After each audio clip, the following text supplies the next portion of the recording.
রাজাকার। শুনে রাখো, চট্টগ্রামের লক্ষ লক্ষ জনতা, পার্লামেন্টে যখন আমাকে এই কথা বলা হয়েছিল, আমার পার্লামেন্টের কলিগ জাফরুল্লাহ চৌধুরী সাহেব বসে আছেন এখানে,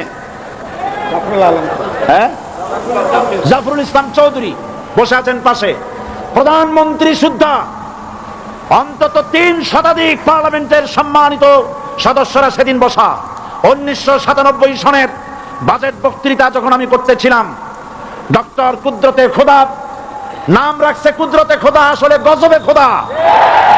এই লোকটি নাস্তিক, ইসলামের চূড়ান্ত দুশমন। তার প্রণীত শিক্ষা ব্যবস্থার যখন সমালোচনা করছিলাম, ট্রেজারি বেঞ্চ থেকে আমাকে বলা হলো রাজাকার।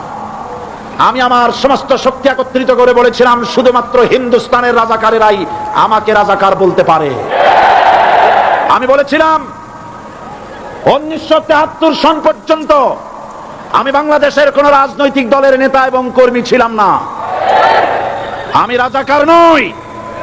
আমাকে রাজাকার বলে যদি তাকে প্রমাণ করতে না পারে, 10 কোটি টাকার মানহানি মামলা দায়ের করব।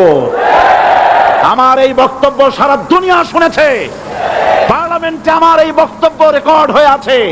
সেদিন 3 শতাধিক পার্লামেন্ট মেম্বারের কেউ আমার চ্যালেঞ্জ গ্রহণ করেন নাই। যে কোনো ব্যক্তি পার্লামেন্টে গিয়ে আমার বক্তৃতা দেখে আসতে পারেন।